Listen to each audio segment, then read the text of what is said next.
정말 어려운 분들이 많이 있고 정말 우리가 감사할 조건들을 찾으면 너무나 많이 있는데 그 감사할 내용이 뭔지를 모르고 살아갈 때가 참 많이 있습니다. 여러분, 우리가 살아있는 거 감사하시길 축원합니다. 이렇게 신앙생활 할 수 있는 거 감사하시길 축원합니다. 세상에 만약에 기쁜 일만 있을 때 여러분들이 감사하라 그러면 세상에는 어두워서 견딜 수 없을 거예요. 그런데 세상이 환하게 밝힐 수 있는 것은 뭐냐면 믿음의 사람인 우리가 믿음을 통해서 삶을 정복하고 나갈 수 있기 때문에 세상은 밝아질 수 있는 것을 여러분 믿으시기를 축원합니다. 그거 아니면 세상은 희망이 없어요.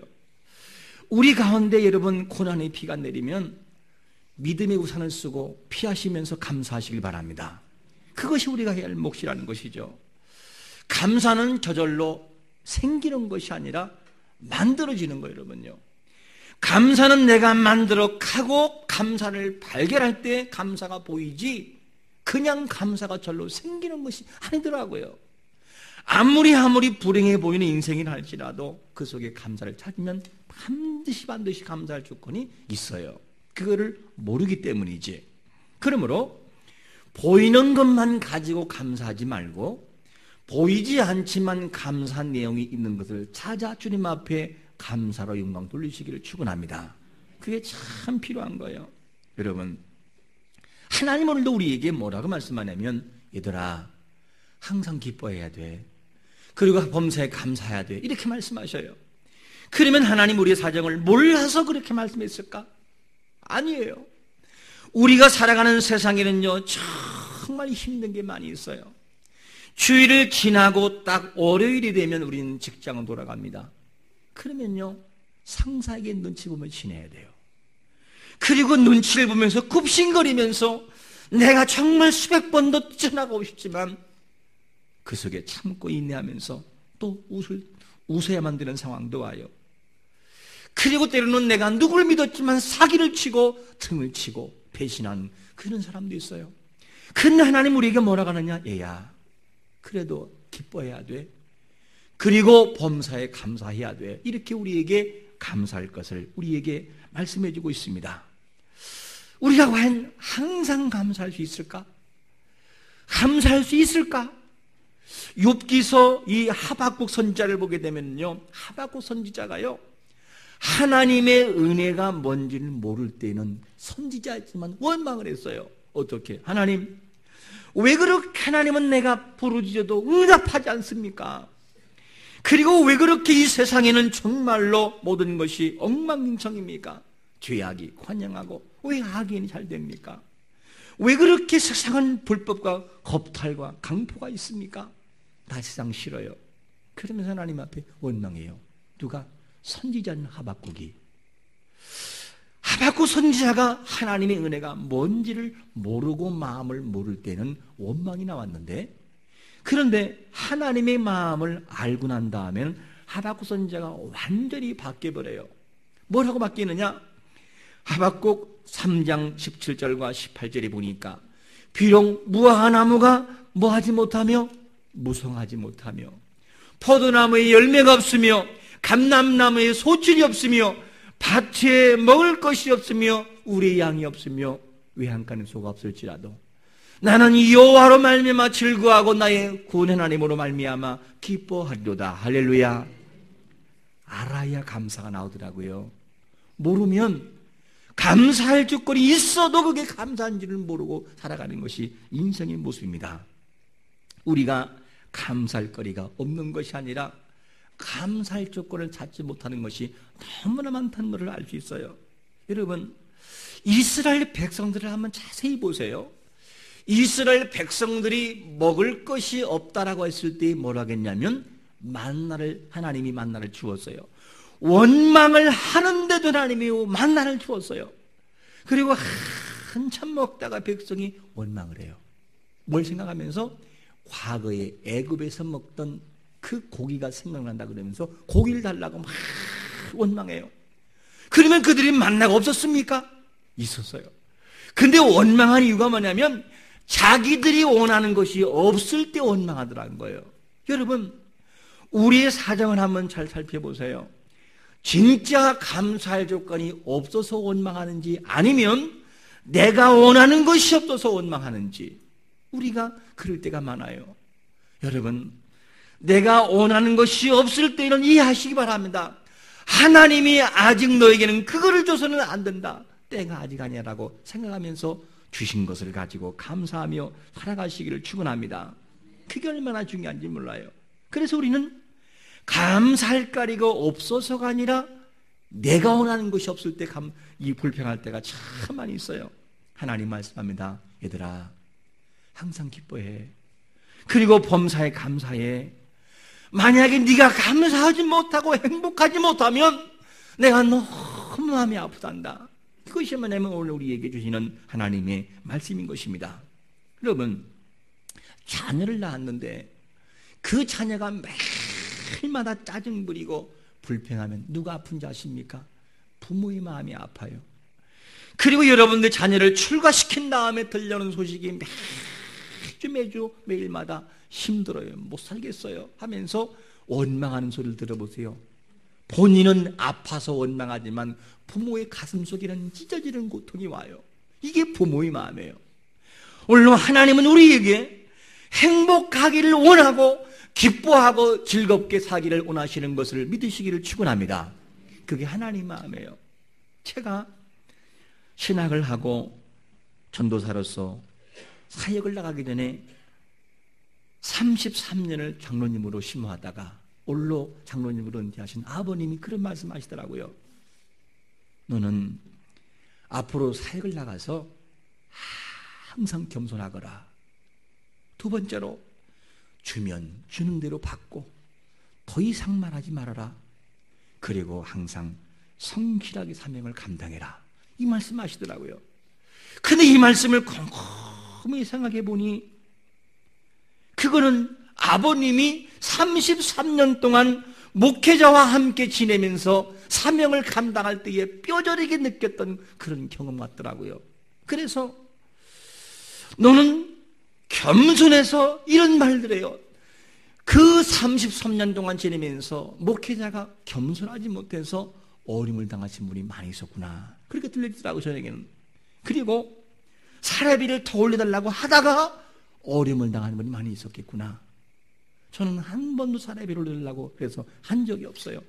주면 주는 대로 그냥 감사해요. 여러분, 왜 33년 동안 하신 분이 아들을 사역자로 보내면서 그런 말을 했을까? 저는 한마디로 준다면 아들이 행복하게 목회하려고, 그렇게 하려고 그 말을 하신 것 같아요. 저는. 왜냐하면 그렇게 해야 아버지의 기쁨이 되니까. 하나님이 여러분들을 오늘도 이 땅에 보내셔서 가장 원하시는 것은 기뻐하고 감사하기를 원하시는 그 마음인 걸 믿으시기를 축원합니다. 그 마음을 알고 행복했으면 좋겠어요. 이양 사랑하는 인생이 행복했으면 좋겠어요. 우리가 감사할 조건을 찾지 못하면 정말로 얼마나 그 불평이 나오는지 몰라요. 감사하지 않다면 한없이 감사가 없는 것이 우리의 모습이에요.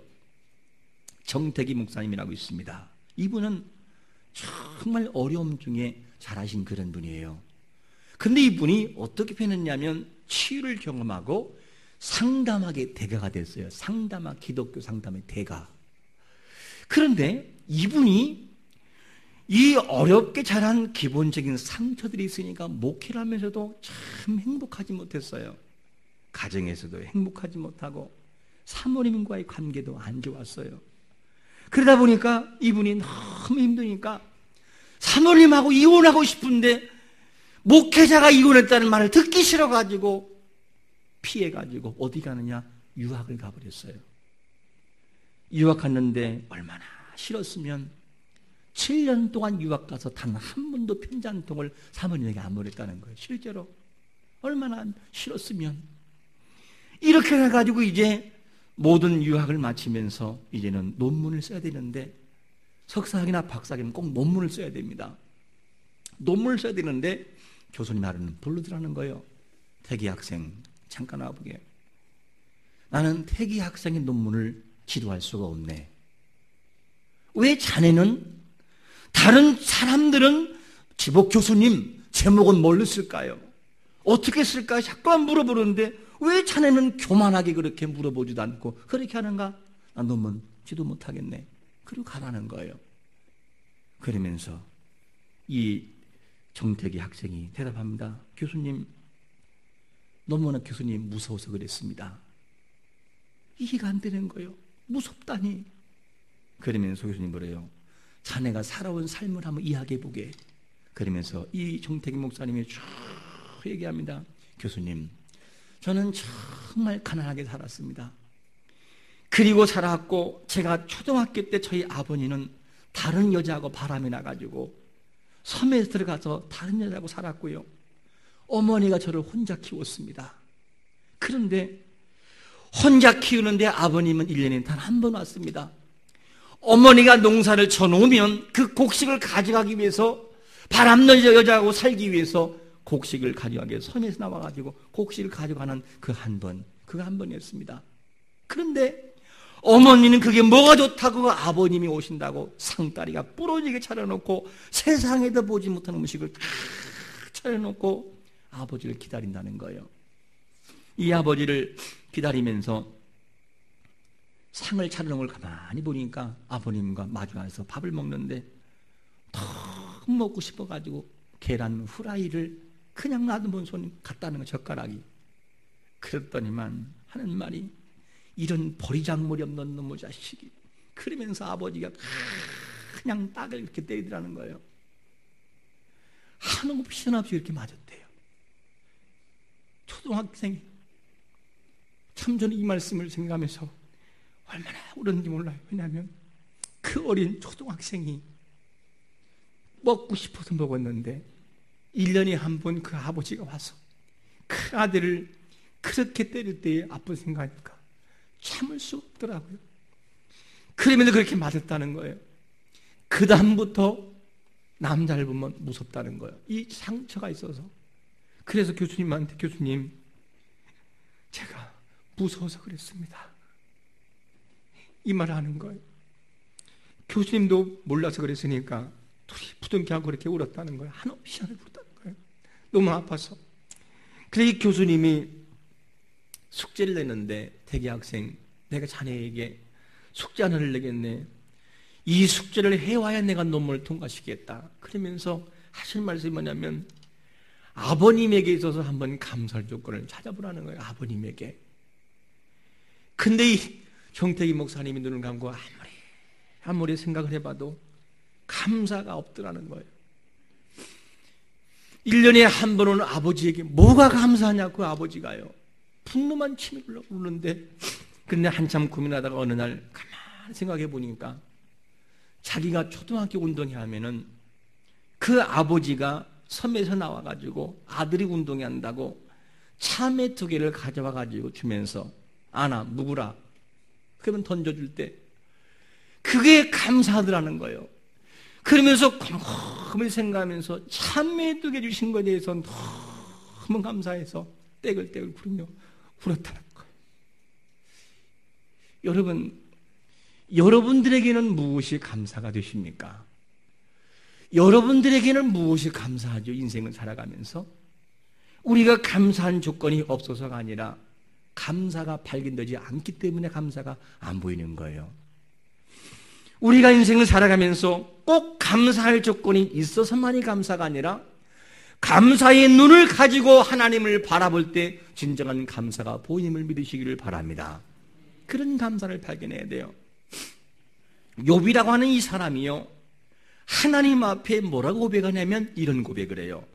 욥기 1장 20절과 22절에 보니까 욥이 일어나 겉옷을 찢고 머리털을 밀고 땅에 엎드려 예배하며 이르되 내가 모태에서 알몸으로 나와 싸운즉 또한 알몸이 그리로 돌아가올지라 조신이도 여호와시요 거두시도 여호와시니 오 여호와의 이름이 찬송을 받으실지니이다 하고 이 모든 일에 욥이 범죄하지 아니하고 하나님을 향하여 원망하지 아니하니라. 여러분, 이 말씀이 무슨 말씀이냐면 욥이라고 하는 사람이 동방에서 의인이었고 큰 부자였어요. 흠잡을 것이 없는 사람인데 사단의 장난으로 한순간에 모든 재산을 다 잃어버렸고요. 그리고 자식을 다 잃어버렸어요. 한순간에. 그리고 난 다음에 하나님 앞에 그가 억울하고 힘들지만 엎드려서 하나님을 여호와께 예배하고요, 여호와를 찬양하고요, 그러면서 원망하지 아니했다라고 말씀하고 있습니다. 감사해서 감사할 조건이 있어서만이 감사가 아니라 감사할 수 없는 환경이지만 그 속에서 나에게 복을 주실 하나님을 기억하면서 감사했던 욥의 신앙. 여러분, 우리가 모든 것을 잃는다 할지라도 하나님 앞에 감사하며 살아가는 삶이 되시기를 축원합니다. 욥은 그랬어요. 그래서 우리가 하나님 앞에 이런 감사가 있어야 되는데 그 감사를 모르며 살아갈 때가 얼마나 많은지 몰라요. 여러분, 항상 기뻐하라는 이 말씀요, 우리 자신이 뭐 항상 기뻐하지 뭐 우리가 언제는 기뻐하지 않았냐라고 할지는 몰라도요, 아무리 높은 자리에 있다가도요, 욥처럼 한순간에 추락할 때도 와요. 그 인생은 죽고 싶고 절망하지만 하나님의 명령은 뭔지 아십니까? 얘들아, 그래도 기뻐해, 그래도 감사해.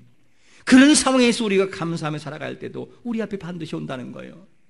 사람 중에는 참 신기하게 감사하는 일만 있을 때 감사하는 사람이 있고요, 어떤 사람은 감사할 수 있음에도 불구하고 감사가 없는 사람이 있고요, 어떤 사람은 감사할 수 없는 중에도 욥과 같이 감사하는 사람도 있고요. 다니엘이 30일 동안 만약에 다른 신앙 누구에게 도움을 구하면 사자굴에 들어간다는 것을 알면서도 다니엘이 왕의 도장에 꽝 찍힌 것을 알면서도 집에 돌아와서 하던 대로 하루에 3번 예루살렘에 향해서 창을 열고요, 기도하는데 뭐라고 하느냐, 무릎을 꿇고 기도하며 그 하나님께 감사하였더라. 여러분, 꼭 감사할 수 있는 조건이 있어서만 감사하는 것이 아니라 현재의 느낌으로 바라볼 때 미래에 이 일을 하면 불행할 것처럼 보여도 인생의 모든 것을 주관하시는 하나님을 바라보고 하나님 앞에 맡기면서 그분 앞에 순종하며 감사하시기를 축원합니다. 고난이 와도 정말 기뻐하고 감사할 수 있는 사람의 특징이 뭔지 아십니까? 오늘 17절이에요. 이런 사람만이 감사할 수 있습니다. 한번 같이 읽어봅니다. 17절 시작. 어떤 사람이 감사할 수 있다고요? 쉬지 말고 기도하라. 여러분, 이 기도의 사람들의 그 모습을 보게 되면 감사하는 사람들의 특징이 뭐냐면 항상 기도하더라는 기도. 그게 뭐냐면 힘들고 어려울 때 욥은 하나님께 기도했어요. 그리고 이 다니엘도 하나님께 기도했고요. 그리고 바울도가 신라도 옥에 갇혔을 때 하나님께 기도했어요. 그러니까 기적이 있더라고요. 여러분, 우리가 살아가는 삶 속에서 감사할 조건이 느껴지고 보여서만이 감사가 아니라 그렇지 않아도 하나님을 바라보고 기도하는 마음을 가지고 감사하면 감사가 보이는 것을 믿으시기를 바랍니다. 그래야 감사할 수 있지요. 그렇지 않으면 감사가 안 나와요. 기도 없이는 절대 기뻐할 수 없고 기도 없이는 감사가 안 나오더라는 거예요. 그래서 기도와 감사와 이것은 같이 가는 거예요. 같이 가지 않으면 우리는 감사할 수 없더라는 거예요. 이것을 우리에게 오늘 행복 매뉴얼인 이 살전에서 우리에게 말씀해 주고 있습니다. 여러분, 우리의 삶의 기도를 동반하지 않으면 감사는 없어요. 이 동반된 감사를 통해서 하나님의 가장 우리에게 행복을 원하시는 기쁨 그리고 감사, 이것을 한 주 동안도 주의 안에서 마음껏 누리가며 살아갈 수 있는 복된 성도가 되시기를 예수 그리스도의 이름으로 축원합니다.